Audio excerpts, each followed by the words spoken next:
Greetings and welcome to another Tomorrow's World webcast. My name is Wallace Smith. It's good to have you here. I want to thank some of you out there. We've been getting some encouraging comments, I know that I have, concerning our commentary on this change in our culture, this moral slide, this really ethical craziness concerning the transgender situation and the changing morals of our culture concerning and actually a willingness to disregard facts and science and everything at the service of this immoral ideology that frankly is damaging people and not helping them. So thank you for your encouragement. This is going to be just one more entry in that series. Back on May 16th, this was something I wanted to comment on. This is the first opportunity I've really had. The President of the United States himself made some very particular comments, and I'm going to read these comments from a New York Times article that day titled, "Obama Defends Transgender Directive for School Bathrooms." And there was this interview that President Obama did with BuzzFeed News. If you're not familiar with BuzzFeed News, don't feel like you have to be, but a lot of people are. And anyway, it's an interview that he did with them. And he makes this statement that I would like to look at very closely.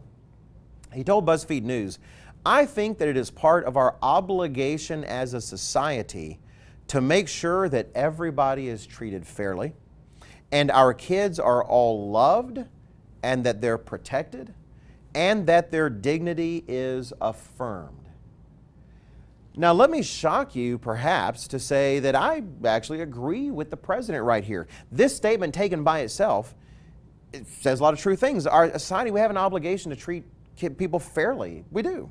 That our kids are loved. We want that. They're protected. That's great. That the dignity is affirmed. That sounds wonderful. But in the context where he is saying this, saying, therefore, we need to completely ignore the differences between male and female and open up male bathrooms to women who think they're male or female bathrooms to men who think they're female. For children in schools, or that we need to open up our ideas to the idea that there's not simply two genders, but there's this continuous spectrum with multiple possibilities. What the President doesn't seem to realize, and maybe many of you watching don't seem to realize, that represents the very opposite of this claim the President has just made. Let me break it down a little bit. He talks about treating everyone fairly.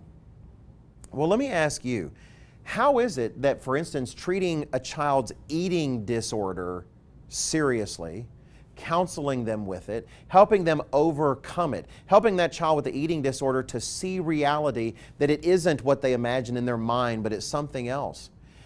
We do that, and yet here's a child with gender confusion, a different disorder, but very similar in nature. But in this case, we're going to refuse as a culture to help them see reality. We're going to refuse to help them overcome that and to bring the picture in their mind in line with what reality really says. And we're going to start solidifying that in law, and so that people aren't even allowed to help that child. How is that treating the transgender child, quote unquote, fairly? It seems to me it's actually the opposite. Let's take a look at another example. He points out that we want to make sure that all of our kids are loved and that they are protected.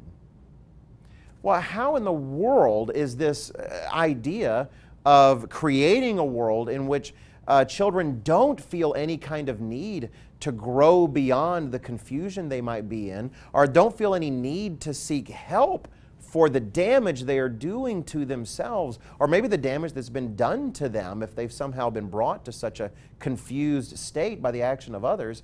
How is that somehow loving them and protecting them when all it is doing is really encouraging them to commit themselves all the more to a lifestyle that science and studies have proven is damaging to them, increases the odds of suicide for them, even in the most accepting of cultures, and sets them up for a lifetime of surgery and chemical imitation of the other sex? How in the world is that loving them and protecting them by allowing them and creating a culture that emboldens them to stew in their confusion? I'm sorry, Mr. President, I'm sorry anyone else saying this, but that is actually the opposite of the truth. Finally, he talks about affirming their dignity.